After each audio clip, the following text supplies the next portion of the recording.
성령의 임재와 또 역사하심을 사모하는 간절한 기도로 공동체를 무겁게 누르고 있던 어둠들이 밀려나고 기도한 모든 이들의 가슴에 불이 붙는 은혜가 임하면서 기도의 온도가 전반적으로 많이 올라간 것 같습니다. 한 주간 저녁 기도회는 끝났지만 성령님께서 우리의 가슴에 불을 붙여 주셨으니까 계속 기도에 전념해서 그냥 기도의 온도를 유지하는 정도가 아니라 온도를 계속 높여 가시기를 바랍니다. 이제 지하 기도실이 기도하는 사람으로 넘쳐야 합니다. 특히 기도하는 일에 여러분 모두가 적극적으로 참여해서 공동체의 영적인 흐름을 타시기를 바랍니다. 이 흐름을 타면 덩달아 영적인 온도가 올라가게 될 것입니다. 7.10 복음 집회를 위해서 기도할 자녀도 없고 특별히 기도할 전도 대상자가 없는 분도 계실 텐데요. 그러나 공동체가 달려가는 목표에는 개인적으로 연관이 있든 없든 언제나 한 마음을 가지고 기도하는 것이 마땅합니다. 그러므로 공동체의 흐름과 무관한 자리에 강 건너 불 구경하듯이 서 있지 마시고 힘을 다 모으시기를 바랍니다. 교회는 언제나 한 방향을 향해서 힘을 모아야 합니다. 여러분 장작불에서 장작 하나를 떼서 이렇게 밖으로 꺼내 보십시오.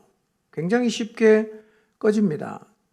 그처럼 공동체의 흐름에서 벗어나면 영적으로 금세 힘을 잃게 된다는 사실을 기억하시기를 바랍니다. 이제 복음 집회 2주 남았는데요. 아마 그날이 다가올수록 방해가 더 심할 것입니다. 밀리지 마시고 성령의 능력 입기를 사모하시기를 바랍니다. 아마 여러 일들이 일어날 것입니다. 그러나 그 일 가운데 하나님이 함께 계셔서 선을 이루어 가실 것이고 절망스러운 상황이 혹시 다가온다고 해도 하나님께서 반드시 전화위복이 되게 하실 것을 믿으시기를 바랍니다. 상황에 흔들리지 마십시오. 우리는 약속을 잡고 가는 사람들입니다. 자, 설교 제목 같이 한번 읽어볼까요? 시작. 네. 인간이 안고 있는 문제가 뭘까요? 인간들이 안고 있는 문제가 참 많습니다. 끝으로 드러나는 문제는 도덕적으로 많이 타락했어요. 고통의 문제도 있습니다. 더불어 살지 못하고 고립되어 가는 문제도 있습니다. 인성이 파괴되고 가정이 속절없이 무너지고 빈부의 격차가 있고 불공정하고 질병과 상처 입음, 중독 이런 것들이 인간들이 안고 있는 문제의 한 부분들입니다. 지금도 이런 문제들로 고통하는 사람이 많습니다. 그리고 삶의 끈을 놓아버린 사람도 적지 않습니다. 우리 주변을 돌아보아도 손을 댈 수 없는 문제를 가진 사람이 예전보다 훨씬 더 많아지고 있습니다. 아무리 돕고 싶은데 도우려고 해도 뾰족하게 도울 수 있는 방법을 찾을 수 없을 정도로 심각한 문제에 놓인 사람들이 이전보다는 훨씬 더 많아지고 있습니다. 도대체 하나님이 걸작으로 만드신 인간이 왜 이렇게 망가지는 걸까요? 왜 이렇게 대책 없이 무너지는 것일까요? 인간의 문제가 무엇일 것 같습니까? 한번 생각해 보십시오. 뭐가 문제입니까? 어떤 문제가 있기에 이렇게 고통의 문제가 많아지고 풀 수 없는 문제가 점점 쌓여져 가는 걸까요? 바로 죄 때문입니다. 인간이 안고 있는 모든 문제의 근본은 죄 때문입니다. 죄 때문에 인간의 삶에는 문제가 점점 많아집니다. 그 문제들로 인간은 피폐해져 가고 있습니다. 그리고 일그러지고 망가지고 있습니다. 이 죄의 문제, 일부의 문제인가 아니면 전부의 문제인가? 로마서 3장 23절을 보겠습니다. 읽겠습니다. 시작. 죄를 범하였음에 하나님의 영광에 이르지 못하더니 그랬어요. 성경은 이 죄의 문제가 한두 사람의 문제가 아니라 모든 사람의 문제라고 이야기를 합니다. 왜냐하면 모든 사람이 다 죄를 지었기 때문입니다. 기억하십시오. 인간이 안고 있는 가장 근본적인 문제가 죄의 문제입니다. 그래서 이 죄의 문제를 해결하지 못하면 인간의 문제는 해결할 수가 없어요. 아무리 노력해도 허우적될수록 더 깊이 빠져들어가는 늪에 빠지는 것 같습니다. 우리가 아무리 노력해도 인간의 문제는 죄의 문제를 해결하지 않고는 해결할 수가 없습니다. 반대로 죄의 문제가 해결이 되면 인생들이 안고 있는 문제는 해결이 됩니다. 여러분, 죄의 문제를 해결해 보세요. 내가 인생의 문제를 해결하려는 노력을 하지 않았는데도 인생의 문제가 서서히 해결이 되기를 시작합니다. 왜 죄의 문제를 해결하면 인생의 문제가 해결되는지 아십니까? 죄의 문제가 해결이 되면 문제를 풀 수 있는 길을 볼 수가 있기 때문입니다. 죄의 문제가 해결되고 나면 길이 보입니다. 무엇이 문제인지, 어떻게 하면 해결할 수 있는지, 지금의 상황에서 어떤 길로 가야 이 문제를 풀어갈 수 있는지, 죄의 문제가 해결이 되면 문제를 풀 수 있는 길을 볼 수 있게 됩니다. 온갖 인생의 문제를 안고 살다가 죄의 문제를 해결함으로 새로운 인생을 살아가는 사람들이 우리 안에도 많이 있습니다. 여러분, 지금 혹시 인생의 문제 앞에서 고뇌하고 힘겨워하고 삶의 끈을 놓아버리고 싶은 갈등을 하고 계십니까? 부부관계 문제가 있어요. 잘 안 풀어져요. 어떻게 풀지를 잘 모르겠어. 자녀의 문제가 있는데 어렵습니다. 관계의 문제 풀 수가 없어. 욕망의 문제 해결이 안 돼. 이런 문제를 실제적으로 어떻게 해결할 수 있을까요? 먼저 죄의 문제를 해결하십시오. 그러면 반드시 나를 고통하게 만드는 거기에서 빠져나올 수 있는 길을 찾게 될 것입니다. 반드시 찾게 됩니다. 기억하십시오. 죄의 문제를 해결하기 전까지는 우리 인생에서 일어난 문제를 해결할 수가 없다는 사실을. 그러므로 계속 고통하고 허무한 인생을 살고 싶지 않다면 죄의 문제에 정직하게 직면하셔야 합니다. 죄의 문제에 정직하게 직면하셔야 합니다.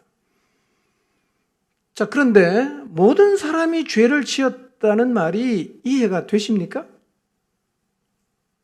이 말을 들으면 굉장히 기분 나빠하시는 분이 많아요. 내가 어떻게 사는지 알아보지도 않고 왜 무턱대고 죄인이라고 정죄를 하는가, 굉장히 화를 내시는 분이 있어요. 근데 왜 성경은 모든 사람이 죄를 지었다고 말하는 것일까요?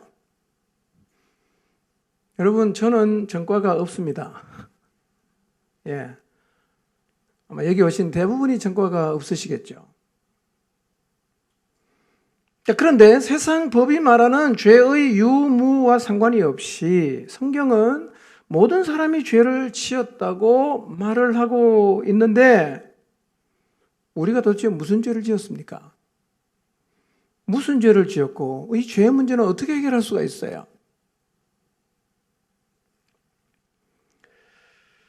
인간이 지은 죄를 알면 왜 죄가 인간이 안고 있는 모든 문제의 원인이 되는지를 알 수가 있습니다.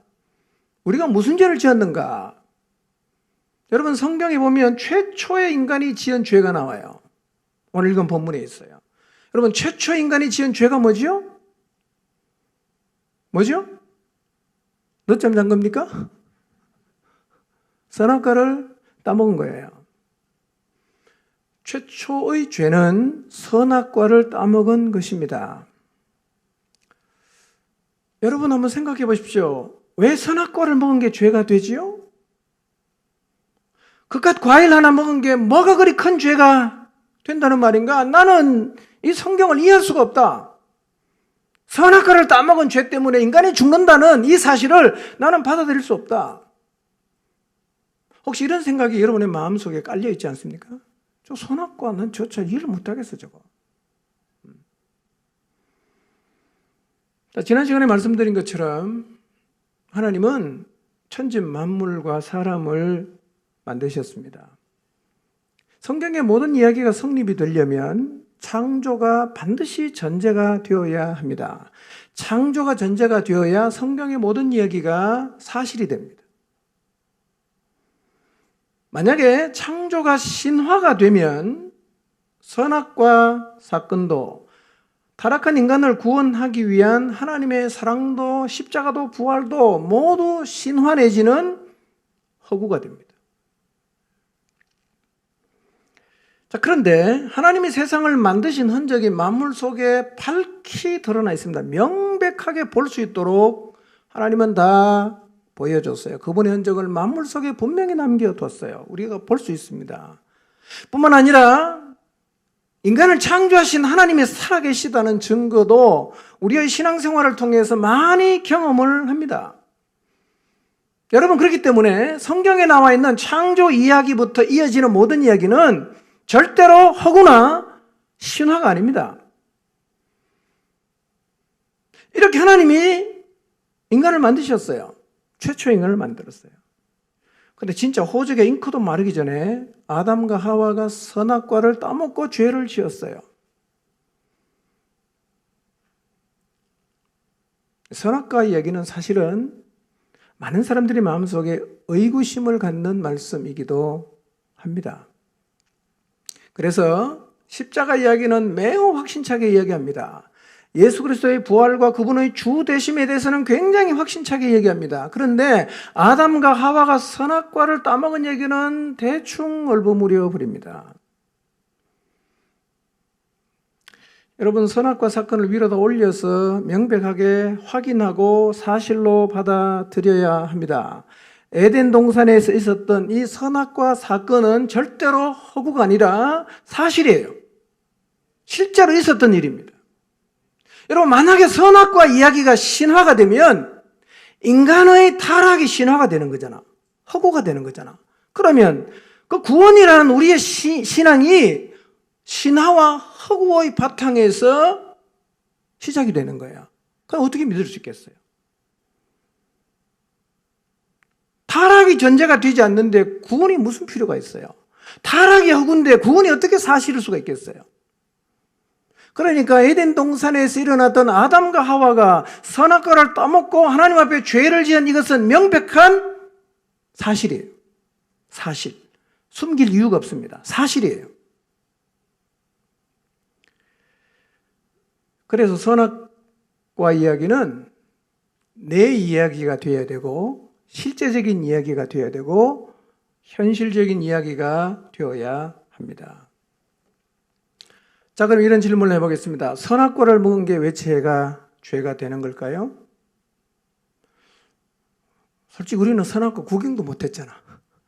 보셨어요 혹시? 어떻게 생겼던가요? 그래서 어떤 사람은 선악과가 아마 복숭아같이 씨앗이 있는 과실인데 아담이 먹다가 씨가 딱 걸려갖고 남자는 여기다 이게 목젖이 튀어나왔다 그러잖아. 여러분, 선악과 우리는 보지도 못했는데 왜 우리가 죄인이 되는 겁니까? 그래서 선악과를 따먹었다는 것이 이게 무슨 의미인가를 이해하는 것이 필요합니다. 또 선악과를 이야기하면 이렇게 생각하시는 분이 적지 않습니다. 왜 하나님이 선악과를 만들어가지고 인간이 따먹게 하시고 또 무슨 구원자를 보냈다, 십자가를 졌다, 막 이렇게 그렇게 구원하신다고 우리에게 그렇게 생색을 내시는가? 그러니 선악과는 하나님이 사람을 가지고 장난친 거다. 이렇게 생각합니다. 여러분 혹시 여러분의 마음에도 그런 생각이 조금 깔려 있습니까? 선악과는 하나님 인간 가지고 장난친 거야. 만약에 그게 사실이면 성경은 다 허구가 됩니다. 다 쇼하는 겁니다. 짜고 치는 고스톱이라고 그러죠. 성경이 그렇습니까? 하나님이 그런 분이실까요? 여러분 선악과 이야기는 일부 사람들이 생각하는 것처럼 하나님이 인간을 가지고 장난친 게 절대로 아닙니다. 어성경의 이야기 일부를 제가 인용하겠습니다. 선악과와 관련해서 꼭 기억해야 되는 게 있어요. 첫 번째, 선악과를 먹지 말라는 명령을 하셨는데요. 원래는 그 명령이 메인이 아니었어요. 그 이전에 하나님께서 인간에게 주신 축복의 명령이 있었어요. 자, 창세기 2장 15절에서 17절을 읽어보겠습니다. 선악과 명령 이전에 하나님 인간에게 주신 명령이 뭔가 읽어보겠습니다. 시작.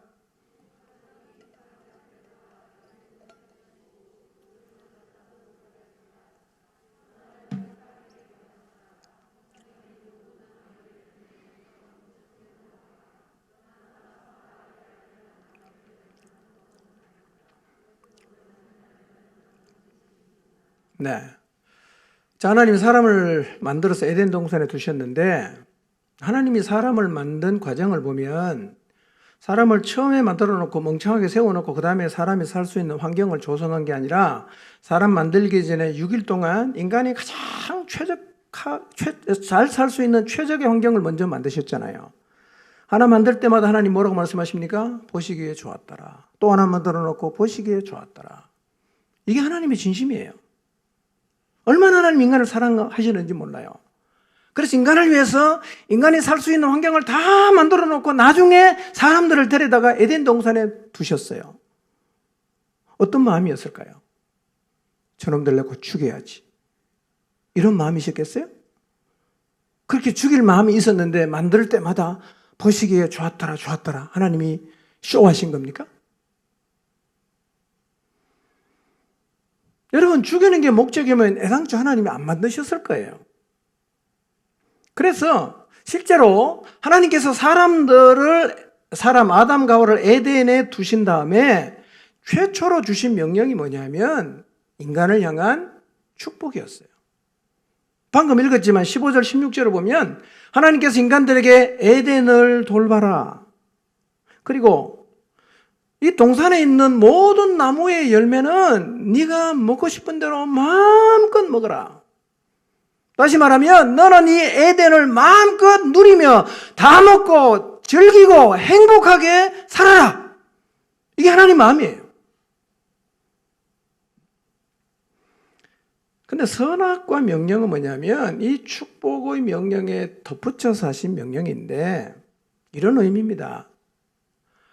너희가 에덴을 돌보고 에덴을 마음껏 누리고 살아야 되지만 저 동산 중앙에 있는 선악과를 보면서 너를 만든 창조주가 있다는 것을 기억하거라.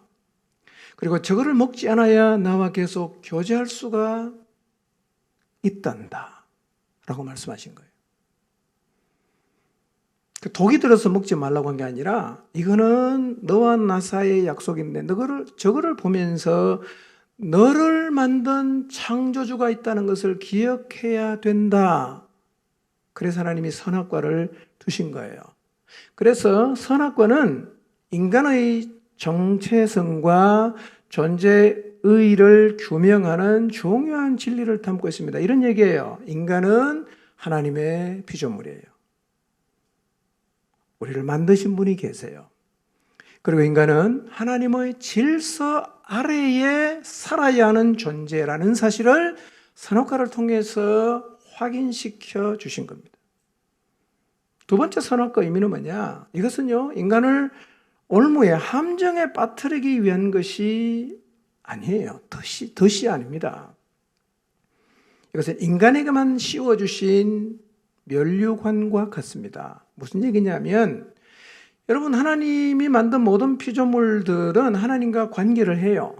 어떻게 관계를 하는가? 타율 순종으로 관계를 합니다. 그러니까 모든 천진만물은 하나님이 프로그래밍 해놓은 대로 돌아가는 거예요. 자율적으로 가는 게 아니라 타율적으로 순종합니다. 태양도 그렇게 돌고 지구도 그렇게 돌고 바다도 물이 안 넘치고 동물도 나무도 모두 다 타율 순종하도록 하나님이 창조를 하셨어요. 우리 육체도 똑같거든요. 우리 육체는 100% 타율 순종하도록 프로그래밍이 되어 있어요. 자, 여러분 하루에 10만 번 심장이 뛰는데요. 여러분 조정할 수 있습니까? 내 지금 힘드니까 오늘은 심장 한 3만 번만 뛰어라. 할 수 있어요? 못하죠? 음식을 먹으면 영양분이 섭취가 되는데 요즘 내가 살이 자꾸 찐다. 지금부터 먹는 음식은 영양분을 30%만 가져가고 나머지는 다 뒤로 내보내라. 할 수 있습니까? 없죠? 먹으면 그대로 다 영양으로 보내갖고 우리를 튼튼하게 하죠. 근육이 움직이는 것, 신경이 흐르는 것. 예를 신경이 흘러가는데 내가 어깨 아프니까 이쪽으로 신경 보내지 마. 됩니까? 안 되죠? 하나님이 만들어 놓은 대로 그냥 가요. 아파도 그냥 계속 흘러간단 말이에요. 그러니까 이런 것들은 자율적으로 조절할 수가 없어요. 동물도 마찬가지고 모든 피조물이 그래요. 그런데 하나님은 인간에게만 자율적으로 선택하게 하셨어요. 이게 무슨 얘기냐? 인간을 인정했다, 특별 대우했다는 겁니다. 하나님 형상을 가지고 있으니까요. 자율적으로 순종하게 만들어진 피조물이 없단 말이에요. 인간만 자율적으로 순종하게 하셨어요. 이거는 함정이 아니라 면류관 같은 거예요. 너를 특별 대우한다. 하나님의 형상을 내 형상대로 지었으니까 인간답게 잘 살아. 이렇게 하시고 선악과를 주셨다는 것입니다. 그래서 하나님은요, 오늘날에도 우리가 자율적으로 반응하기를 원하십니다. 하나님은요, 자율적으로 순종하는 걸 원하세요. 그렇기 때문에 왜 하나님이 선악과를 만드셨습니까? 그래서 먹게 하셨습니까? 라고 질문하는 것은 차라리 나를 기계로 만들지 왜 인간으로 만드셨습니까? 라고 질문하는 거하고 똑같다는 거예요. 선악과는 면류관이에요. 덫이 아닙니다. 세 번째로 선악과는 안전장치예요. 안전장치. 여러분, 인간은 하나님의 형상을 따라 지음을 받았거든요. 인간은 능력이 참 대단해요. 과거에 꿈꿔왔던 거 모두 다 현실로 만들어냈습니다. 그렇죠? 저는 지금도 참 신기한 게요. 이 포항에서 문자를 보내면 미국에서 한글로 그냥 날아가서 글씨로 딱 나오는 게 신기하지 않습니까? 누가 다 했어요? 인간이 해낸 거예요. 인간은 하늘도 날아다니잖아요. 생각했던 걸 다 현실로 만들어내는 능력이 있어요. 왜? 하나님의 모양과 형상을 따라서 지었기 때문에 하나님하고 비슷한 게 굉장히 많아요. 그러다 보니까 인간은요, 하나님을 떠나가면 자기를 뭘로 착각할 수 있냐면 하나님으로 착각할 수 있어요.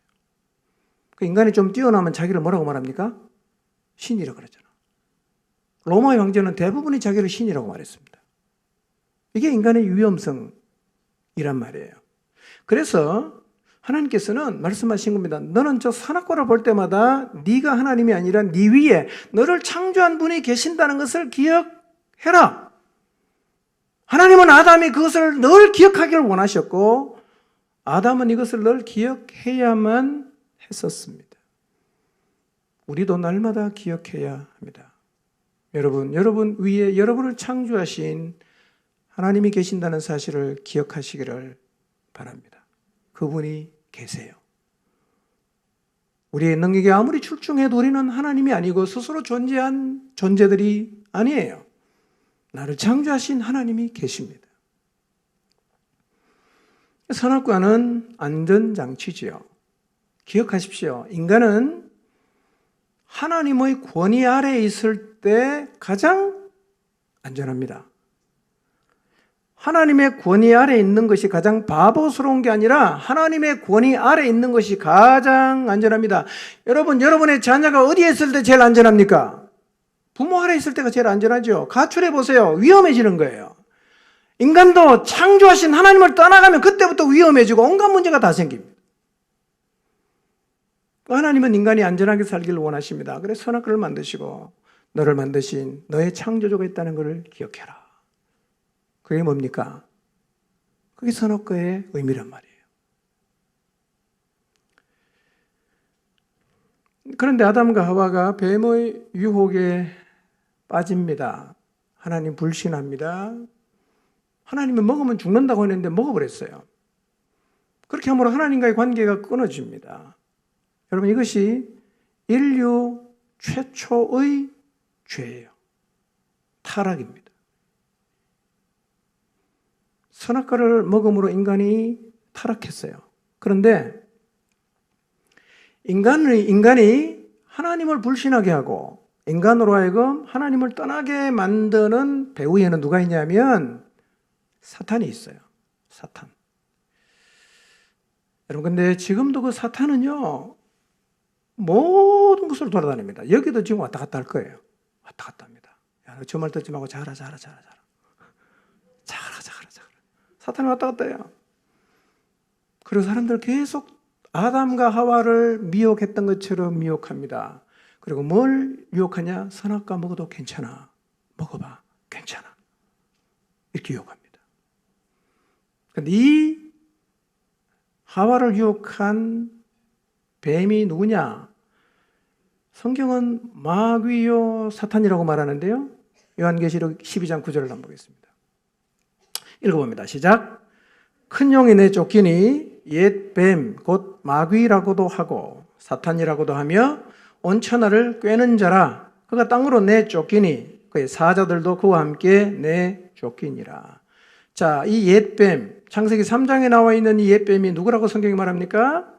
마귀라고도 하고 사탄이라고도 해요. 얘가 하는 주특기가 뭐죠? 주로 하는 일이 뭡니까? 사람을 꿰는 거예요. 다른 말로 하면 미혹하는 거예요. 거짓말하는 거예요. 세상에서 거짓말 제일 잘하는 사람이 누굽니까? 사람은 아니지. 사탄이에요. 얼마나 거짓말을 잘하냐? 온 천하를 다 속입니다. 온 천하를 속이려면 이것도 대단한 능력이 있어야 됩니다. 한 명도 속이기 힘들잖아. 온 천하를 속입니다. 지금도 온 천하가 이 사단의 거짓말에 속고 있지 않습니까? 다 속고 있어요. 진리 말하면 다 거짓말이라고 합니다. 자, 3장 1절을 보겠습니다. 읽어봅니다. 시작. 그런데 뱀은 하나님이 지으신 들짐승 중에 가장 간교하니라. 뱀이 여자에게 물어 이르되 하나님이 참으로 너희에게 동산 모든 나무의 열매를 먹지 말라 하시더냐 그랬어요. 여러분, 뱀의 유혹을 받으면 그렇게 하면 굉장히 지혜로워지는 것처럼 느껴지기도 합니다. 뱀의 유혹을 따라가면 굉장히 새로운 세계를 사는 것처럼 느껴지기도 하는데요. 근데 뱀의 유혹을 따라가면 사람은 어리석어집니다. 자, 1절에 보니까 뱀은 하나님이 지으신 뭐라고 얘기합니까? 덜짐승이다. 덜짐승. 하와는 이 덜짐승인 뱀의 유혹에 빠졌어요. 그래갖고 자기를 창조하신 하나님의 말은 버리고 덜짐승의 말을 더 신임을 합니다. 어떤 일이 벌어졌냐? 창조의 질서가 파괴됐어요. 죄가 들어오면 다 부서지는 거예요. 자, 보세요. 원래 창조의 위계 질서는 하나님, 그 다음에 남자, 그 다음에 여자, 그 다음에 들짐승이에요. 그렇죠? 하나님이 아담 만드시고 아담의 갈빗대에서 여자를 만드시고 이 두 남자에게 뭐를 해라? 모든 천지 만물을 다스리라 그랬으니까 창조의 위계 질서는 하나님, 남자, 여자, 들짐승이에요. 그런데 하와가 이 뱀의 유혹에 빠지고 나니까 세상이 뒤집어져 보입니다. 어떻게 보이냐? 1번이 들짐승이야. 2번이 여자야. 3번이 남자야. 4번이 하나님이야. 완전히 뒤집어졌어요. 여러분, 인간은요, 사단의 유혹에 빠져서 하나님을 떠나가면 필연적으로 이렇게 어리석어집니다. 그런데 로마서 1장에 보니까 이 어리석은 인간이 스스로는 지혜롭다고 생각해요. 스스로는 지혜롭다고 생각하나 어리석고 미련하게 되어서 하는 짓거리가 전부 하나님의 창조 질서를 뒤집어 엎는 일만 해요. 여러분, 이 하와가 지금 덜짐승 1번이잖아. 뭐랑 비슷해요? 로마서 1장하고 비슷하잖아. 불의로 진리를 막는 사람이 하나님은 영화롭게 다 하지 않고 감사하지도 않고 뭐를 경계합니까? 피조물을 경배하고 섬기는 거예요. 동물 형상 만들어 놓고 거기다가 절을 해요. 그거나 이거나 똑같잖아. 똑같잖아. 여러분, 모든 인간은 자기를 창조하신 하나님을 떠나가면 어리석어집니다. 그래서 순리를 버리고 영리를 선택해요. 조물주는 버리고 피조물을 선택합니다. 불의를 가지고 진리를 막아요. 죄 짓는 사람 보고 괜찮아 괜찮아 괜찮아 이렇게 말합니다. 모든 게 헝클어져요. 여러분, 인간이 하나님을 떠나는 죄를 짓고 나면 어떻게 되느냐? 마치 바이러스를 먹은 컴퓨터처럼 자판이 안 먹힙니다. 지 마음대로 돌아가요. 오늘은 하나님을 떠나면 인간이 이렇게 변해요. 그렇기 때문에 이 죄는 인간 사회에 셀 수 없는 많은 문제를 가져다 줍니다. 종류는 헤아릴 수가 없어요. 계속 새롭게 만들어집니다. 원점으로 돌아가서 죄의 문제가 해결이 되지 않는 한 인생의 문제는 절대로 해결 안 됩니다.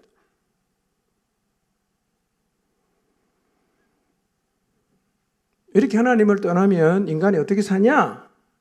사탄을 따라다녀요. 자, 에베소서 2장 2절 3절을 보겠습니다. 읽습니다. 시작. 그때 너희는 그 가운데 행하여 이 세상 풍조를 따르고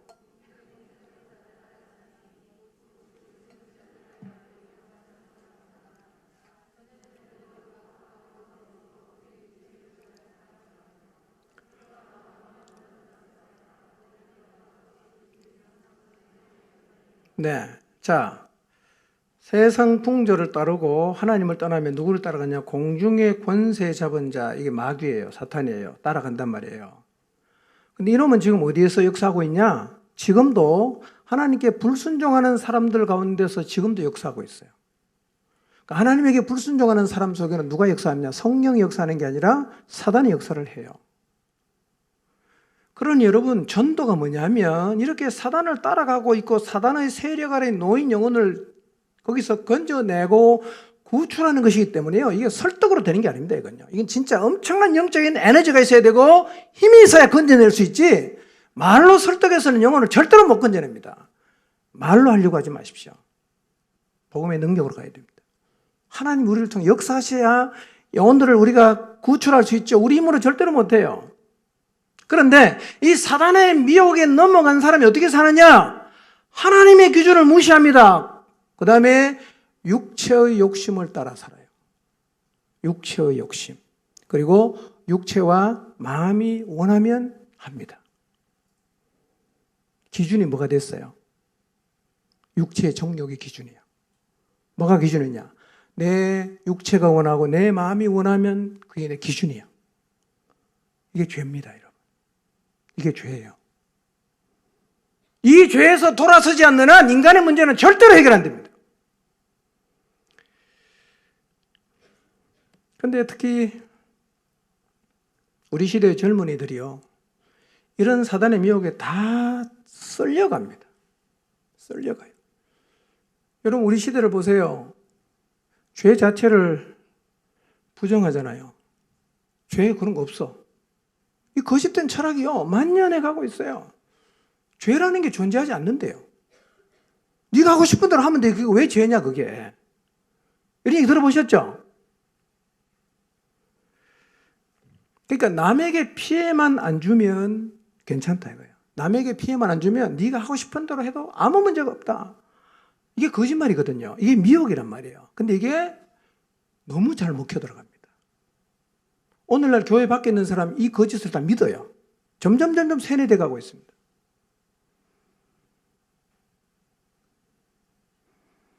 많은 젊은이들이 이 미혹에 빠져서 하나님의 기준을 버립니다. 진리 대적합니다.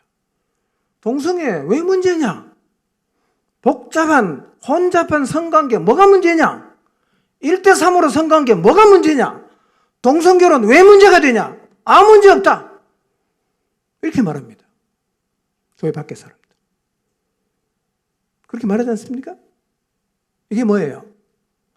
여러분, 자기가 기준이 되면 인간이 이까지 갑니다. 더 갈 수도 있어요.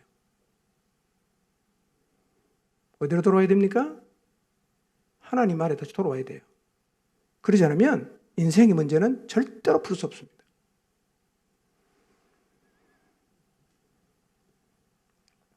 선과 악을 구분하는 기준을 없다고 말합니다.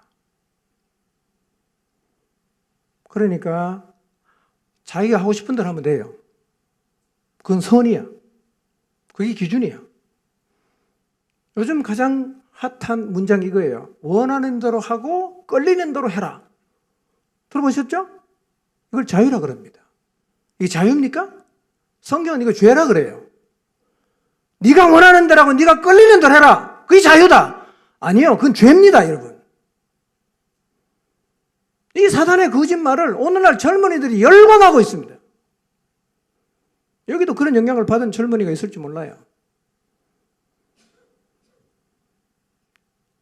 여러분, 그러니까요. 하나님이 거음하신 선악과 아무런 부담 없이 다 먹어요. 뭐가 문제냐 이거예요. 먹으면 되지. 맛있네. 잘 먹어요. 여러분, 안타까운 일입니다. 기억하십시오. 세상이 뭐라고 얘기하든, 세상에 어떤 사단의 거짓이 사람들을 썰어가고 있던 간에 창조주 하나님이 계시기 때문에 기준이 분명히 있습니다. 아멘입니까?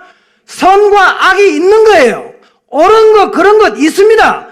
해야 될 것, 하지 말아야 될 것 있습니다. 인간은 마땅히 이 기준을 가지고 살아야 되고 이 기준을 지켜야 됩니다. 이 아래 거해야 안전한 거예요. 이 기준을 무시하는 게 죄입니다. 그게 선악과를 따먹었다는 얘기요. 이 기준이 없다고 하는 게 죄입니다. 그게 사탄의 거짓말이에요. 하나님의 기준을 버리는 첫 번째 죄가 창세기 3장에 기록되어 있어요. 뱀이 유혹하지요. 뱀의 유혹의 핵심이 뭔지 아십니까? 이거예요. 너희가 하나님에게 속았다. 참 아이러니하죠? 자기가 지금 거짓말하면서 아담과 하와한테 네가 하나님에게 속았다. 하나님이 너한테 거짓말했다. 이렇게 말합니다. 사단이 그렇게 말한다니까. 여러분, 정직하게 여러분의 내면을 살피면서 한번 생각해 보세요. 혹시 신앙생활을 하면서 하나님에게 속았다는 생각을 해보신 적 있습니까? 내가 하나님께 속았다. 이렇게 안 해도 되는데 속았어 내가. 그런 생각 해보신 적 있습니까? 그 생각이 출처가 어딘지 아세요? 사탄이에요. 그렇게 해서 우리의 걸음을 멈추게 해요. 그렇게 하지 않아도 괜찮아. 너 속은 거야. 봐봐. 그렇게 해서 누가 있어. 안 해도 괜찮아. 그걸 덥석 받아들이면 그 다음에는 선악과도 먹어요. 부담 없이 먹게 돼 있습니다. 여러분, 하나님 우리를 속입니까? 여러분이 믿는 하나님은 우리를 속이는 하나님이십니까? 그렇지 않죠. 진리는요, 인생을 걸고 잡을 수 있어요.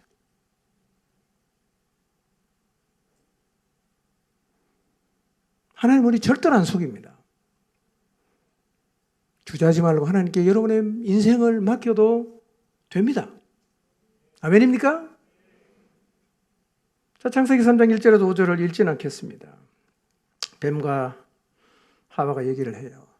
그런데 뱀하고는 얘기를 하시면 안 돼요. 뱀하고 얘기하면 어떤 현상이 생기느냐면 하나님을 자꾸 의심하게 됩니다. 불신의 생각이 자꾸 들게 되었어요. 그런 여러분의 마음속에 사단이 자꾸 그런 질문을 집어던지면 밀어내야지. 앉아서 대화가 앉아있으면 자꾸 우리의 마음속에 하나님을 향해서 의심이 자꾸 생겨요. 과연 그럴까? 정말 그럴까? 아니지 않을까? 이러면 이제 자빠지는 겁니다. 그게 자빠지는 과정이에요. 뱀하고는 뭐 하지 마라? 이야기하면 안 돼요. 사탄아, 물러가라. 그리고 마음속에서 밀어내셔야 됩니다. 근데 하와가 지금 대화하고 있어요. 하나님이 동산에 있는 모든 나무 열매 먹지 말라 하시더냐? 하와가 대답합니다. 동산 나무의 열매는 우리가 먹을 수 있지만 동산 중앙에 있는 나무의 열매는 하나님이 먹지도 말고 만지지도 말라고 하셨다. 그리고 어기면 죽는다고 하셨다. 뱀이 대답합니다. 뭐라고 대답합니까? 야, 안 죽어. 니네가 속은 거야. 안 죽어. 하나님 말씀을 뒤집어 엎어요. 그리고 이렇게 말합니다. 그걸 먹으면 죽는 게 아니라 니네 눈이 밝아져갖고 하나님하고 똑같이 된다? 그래서 너희도 선과 악을 구분할 수 있게 돼. 하와가 이 거짓말을 받아들였어요. 6절을 보세요.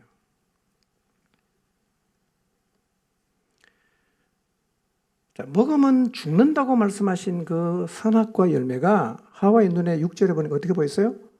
너무나 보암직해. 너무나 먹음직해. 그거 먹으면 진짜 지혜로워질 것처럼 여겨졌어요. 여러분, 선악과가 이렇게 보이면 그거 따먹는 거는 시간 문제입니다. 시간 문제입니다. 만약에 여러분 눈에 지금 말이에요, 하나님의 기준을 버리고 자기 마음대로 사는 게 참 자유롭다 고 동경하게 되면 여러분은 곧 그 자리로 가게 돼 있어요. 여러분, 보암직하고 먹음직하고 먹으면 지혜롭게 할 만큼 탐스럽게 보이는 거 어떻게 안 먹겠어요? 저거 먹으면 안 돼. 저거 먹으면 죽어. 이런 생각이 들어요. 그걸 안 먹지 않겠어요? 우리가 세상을 바라보면서 선악과를 따먹고 다니는 사람 바라보면서 야, 참 자유롭다, 멋있다, 나도 저렇게 살고 싶다 그렇게 보이면 그 사람은 얼마 지나지 않아서 그걸 먹게 돼 있습니다. 여러분 눈에 어떻게 보이세요? 세상이. 하나님의 기준을 무시하고 지 마음대로 살아가는 인간을 볼 때 어떻게 보이십니까? 자유롭게 보이십니까? 병든 거죠, 벌써. 이미 병이 든 거예요. 얼마 안 가면 이거 따먹습니다.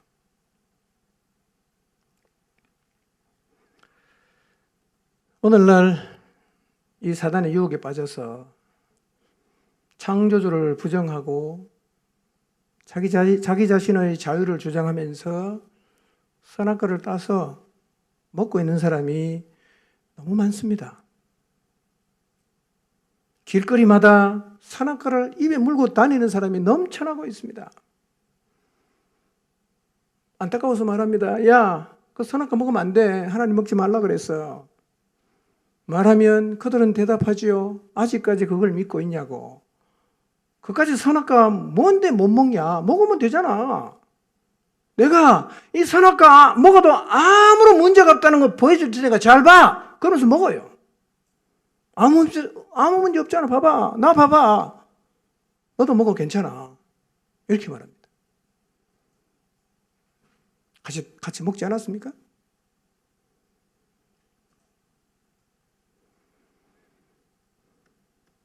이게 우리 시대의 대세입니다. 교회 밖에 나면 다 이렇게 살아요. 지금. 특히 젊은이들은.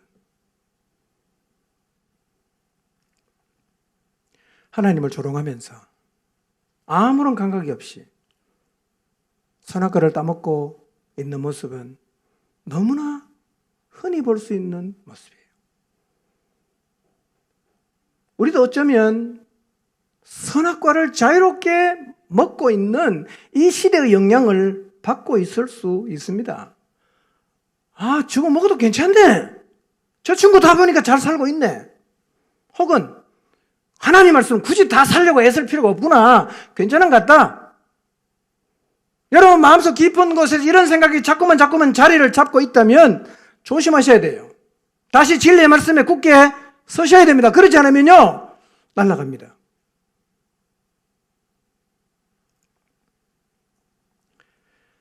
분명히 말씀드릴 수 있는 것은 하나님이 먹지 말라고 하신 선악과를 따먹은 것은 죄입니다.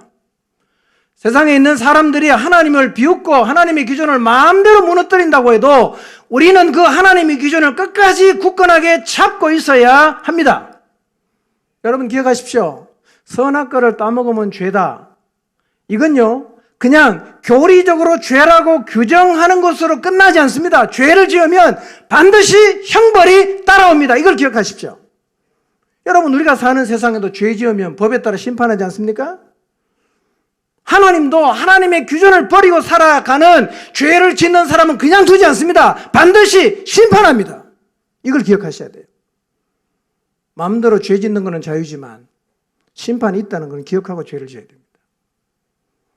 여러분, 세상에 나가서 마음대로 훔치고 사람 죽이고 할 수 있습니까? 못하죠. 잡혀가잖아. 여러분, 하나님 살아계시는데 여러분이 하나님 무시하고 마음대로 선악과 따먹고 돌아다니면 하나님 가만 내버려 둘 것 같습니까? 심판합니다. 이걸 기억하셔야 돼요. 사도행전 17장 31절 봅시다. 읽겠습니다. 시작.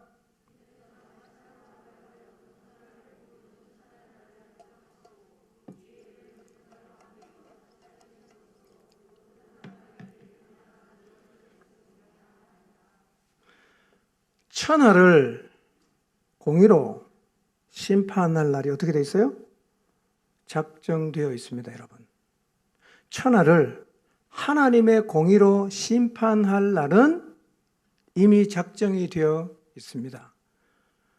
그날 하나님의 기준을 무시하고 하나님을 조롱하면서 선악과를 따먹고 돌아다니는 인간들은 다 공의의 심판을 받게 됩니다.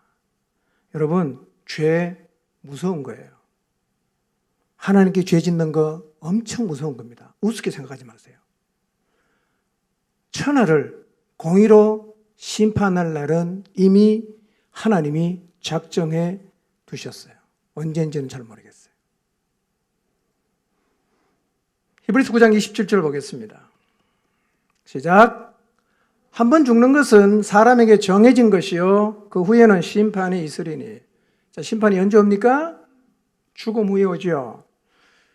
근데 우리가 이렇게 보면 하나님의 기준을 무시하고 자기 육체가 원하는 대로 마음이 하고 싶은 대로 막 죄를 짓고 하나님 비웃고 조롱하며 살지만 잘 사는 것처럼 보이는 사람이 있죠. 그러면 그 사람들이 더 날뛰죠. 봐봐, 하나님 없잖아. 하나님 없잖아. 내가 선악과 따먹어도 봐, 안 죽고 있잖아. 이렇게 말을 합니다. 근데요, 선악과를 따먹고 살아도 내가 지금 잘 살고 있는 것이 하나님의 심판이 없음을 말하는 게 아니에요. 하나님은 언제 심판합니까? 죽음 저편에 가서 심판합니다. 없는 거 아닙니다, 여러분. 없는 거 아니에요.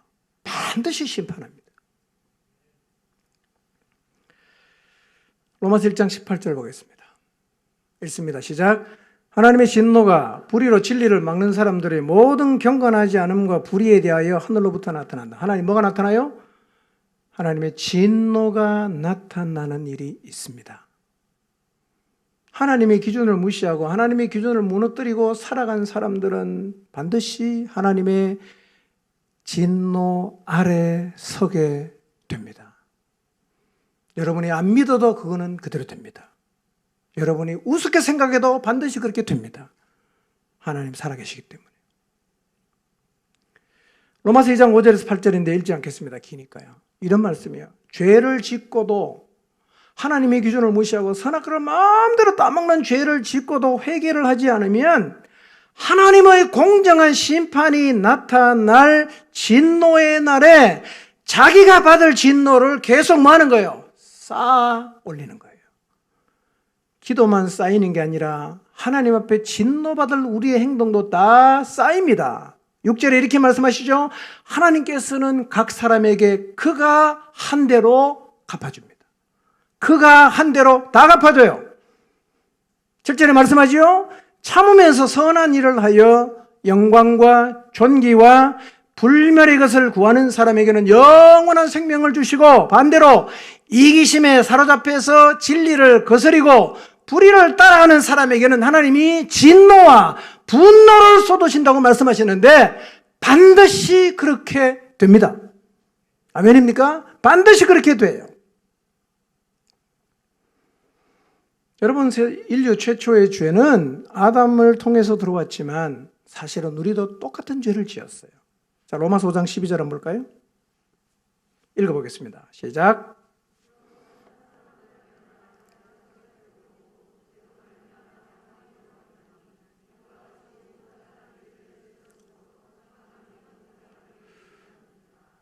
성경이 이렇게 말하죠. 한 사람으로 말미암아 죄가 들어왔다. 근데 다른 데 보면 아담을 통해서 죄가 들어왔다고 말하거든요. 근데 우리 창세기 3장에 보니까 누가 죄를 지었죠? 하와가 죄를 지었잖아. 근데 왜 아담이 지었다고 말합니까? 아담이 대표성을 띱니다. 지도자예요. 자, 하와가 그걸 갖고 왔어요. 먹자고. 그럼 아담이 뭐라고 말해야 돼요? 이 여인이 정신이 나가셨나? 왜 이러시나? 이러고 안 먹어야 되잖아. 근데 네가 죽을 바, 네가 그거 먹고 죽으면 나도 같이 죽자. 이러고 먹었단 말이에요. 그래서 하나님은 죄를 누구한테 묻습니까? 물론 하와에도 물었지만 아담에게 묻습니다. 그러니까 아담이 죄를 지었다고 표현하는 이유는 아담이 대표성을 갖고 있어요. 아담. 자, 그러면 아담이 하나님이 먹으면 죽는다고 한 선악과를 먹었잖아. 우리 이렇게 생각하죠. 나는 안 먹었어. 근데 아담과 할아버지가 먹는 바람에 내가 덤태기를 썼다. 이렇게 생각한단 말이에요. 덤태기를 쓴 겁니까? 아니에요. 성경이 이렇게 말하죠. 이와 같이 모든 사람이 죄를 지었으므로. 이와 같이라는 말은 이와 같은 방식으로 그 얘기예요. 그러니까 아담과 하와가 선악과를 먹은 것과 똑같은 방식으로 모든 사람이 죄를 지었다는 거예요. 모든 사람이 하나님을 무시하잖아. 모든 사람이 하나님의 기준을 무시하잖아. 그 죄는 누구 죄가 똑같습니까? 아담의 죄가 똑같아요. 그래서 우리는 아담의 죄 때문에 재수 없이 역겨가는 게 아니라 누구 죄 때문에? 우리가 지은 죄 때문에 사망이 이르는 거예요. 우리가 지은 죄 때문에. 로마서 6장 23절 봅시다. 시작. 죄의 삭은 사망. 하나님의 은사는 그리스도 예수 우리 주 안에 있는 영생이다. 죄의 삭이 뭡니까? 사망이에요. 사망. 자, 말씀을 맺습니다. 여러분, 죄는요, 이 땅에서의 삶에도 심각한 문제를 가지고 왔어요. 모든 게 다 헝클어졌습니다. 근데 더 큰 문제는 뭐냐? 죽음 후에 받게 되는 심판과 진노와 형벌인데, 이 죄의 형벌이 뭐냐면 영원한 멸망이에요. 여러분, 죄를 지은 사람은 누구나 이 자리에 있습니다. 그렇기 때문에 우리는 죄를 무서워해야 됩니다. 여러분이 만약에 하나님의 기준을 안중에 없이 무시하고 여러분이 마음대로 하고 싶은 대로 살면 살 수는 있어요. 근데 그 죄에 대해서 반드시 하나님의 심판이 있다는 것을 기억하셔야 돼요. 심판이 있어요. 여러분, 죄 생글생글 웃으면서 지으면 안 돼요. 무서운 거예요. 지금 우리가 서 있는 자리에 한번 돌아봅시다. 여러분, 어디에 서 있는가? 지금 하나님의 기준을 버리고 선악과를 먹는 자리에 서 있지 않습니까? 하나님을 조롱하고 하나님의 기준을 마음으로 무시하고 있지 않습니까? 진리를 고리타분하게 여기고 내 마음대로 사는 것을 자유라고 생각하고 있지 않습니까? 여러분, 죄 짓는 건 절대로 쉽게 생각하면 안 됩니다. 왜냐하면 심판과 형벌이 있어요. 죄를 무서워하십시오. 여러분, 여리고성에서 하나님이 다 진멸하라고 했는데 훔쳐갔던 사람 기억나십니까? 아간. 어떻게 됐어요? 그 죄 때문에 죽었죠. 고라의 자손 죄 지었어요. 어떻게 됐죠? 죽었죠. 아나니아 삽비라 죄 지었습니다. 어떻게 됐죠? 죽었습니다. 여러분, 이런 사례는요, 죄가 얼마나 무서운지를 맛보기로 보여주는 거예요. 우리는 죄가 얼마나 무서운지 아직은 실감을 못할 수 있습니다. 그러나 그날 하나님의 진노가 임할 때 우리는 하나님 앞에 지은 죄가 얼마나 무서운 결과를 가져오는지를 그날에는 가슴을 쓸어내리면서 절감할 거예요. 와, 진짜 죄 지면 안 되겠구나. 근데요, 그 자리에 가서 깨달으면 너무 늦어요. 지금 여기서 깨달아야 돼요. 죄는 무서운 거예요. 여러분, 하나님 무시하고 막 조롱하고 막 그냥 욕해도 아무 문제 없으니까 괜찮은지 아십니까? 여러분, 그렇지 않습니다. 죄는 반드시 심판의 자리에 서게 합니다. 무서워하셔야 돼요. 죄 짓는 거 두려워하셔야 됩니다. 창조자를 떠난 것, 하나님의 기준을 무시한 것, 이게 심판과 형벌을 받을 죄입니다. 창조자를 떠나는 죄를 짓게 되면 자기가 누군지 몰라요. 여러분, 사생자나 입양되어 간 사람은요, 자기 뿌리를 모르기 때문에 굉장히 혼란스러워합니다. 내가 누군지 모르겠어. 우리 아버지가 어떤 사람인지, 우리 엄마가 누군지 모르니까 자기 정체가 흐트러지는 거예요. 우리를 창조하신 하나님을 떠나게 되면 똑같아집니다. 내가 누군지를 잘 몰라. 그리고 어리석어져요. 여러분, 자기가 누군지를 모르는 어리석은 사람이 많아지면 사회가 어떻게 됩니까? 어떻게 되겠어요? 엉망이 되지 않겠어요? 온갖 문제가 생기지 않겠어요? 그래서 하나님을 떠난 죄인들이 모인 곳은 그렇게 문제가 많아지는 겁니다. 어떻게 해결할 수 있어요? 하나님을 무시하고 떠난 죄를 회개하고 하나님께로 돌아가야 됩니다. 돌아가면 이 땅에서의 문제도 해결되지만 더 중요한 것은 영원한 형벌을 면하게 된다는 것입니다. 여러분, 창조자 하나님 무시하지 마십시오. 그것이 가장 큰 죄입니다. 하나님 무시하고 내가 원하는 대로 하고 싶은 대로 하나님이 금하신 선악과를 따먹고 다니는 것 절대로 문제없는 것 아닙니다. 하나님의 기준은 지금도 서 있어요. 기준 아래로 오셔야 합니다. 그 기준을 인정하는 자리로 돌아오셔야 합니다. 지금도 살아계시는 나를 만드신 창조주 하나님을 기억하십시오. 그리고 그 하나님의 기준 아래로 다시금 겸손하게 돌아오시기를 주님의 이름으로 축원합니다. 기도하겠습니다.